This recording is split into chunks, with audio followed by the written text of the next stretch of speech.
Սիրելի ժողովուրդ, հավանաբար շատերդ եք նկատել, որ վերջին շրջանում Հայաստանում իրականացվող աննախադեպ ու մեծածավալ դպրոցաշինության դեմ ակտիվ արշավ է սկսվել։ Եկեք մի պահ լսենք ու հասկանանք, թե ինչ են ասում այս մարդիկ։ Երկրում կառուցվեն գործարաններ սկզբից, հետո նոր դպրոցներ։ 2 միլիոն համարյա դոլար են ծախսում դպրոց կառուցելու համար։ Հիմա այդ թալանը, ինչ տարբերություն թալանում ես, թե վատնում ես։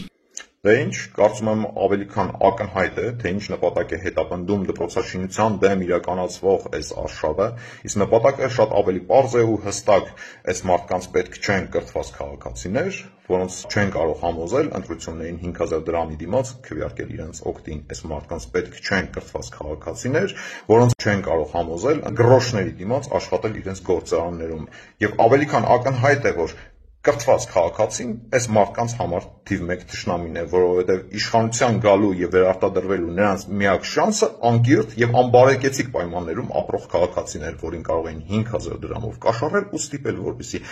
վաճառի իր ձայնն ու ընտրություններին քվեարկի իրենց օգտին, բայց ուզում եմ հիասթափեցնել այս շրջանակներին պարզ պատճառով, որ կառավարության նախաձեռնած եւ այսօր իրականացվող 300 դպրոց 500 մանկապարտեզի շինարարությունից հետո իրականացվելու է հաջորդ 300 դպրոց 500 մանկապարտեզի շինարարությունը։ Հայաստանում դպրոցների եւ մանկապարտեզների շինարարությունը շատ ավելի մեծ ու լայն թափ է ստանալու։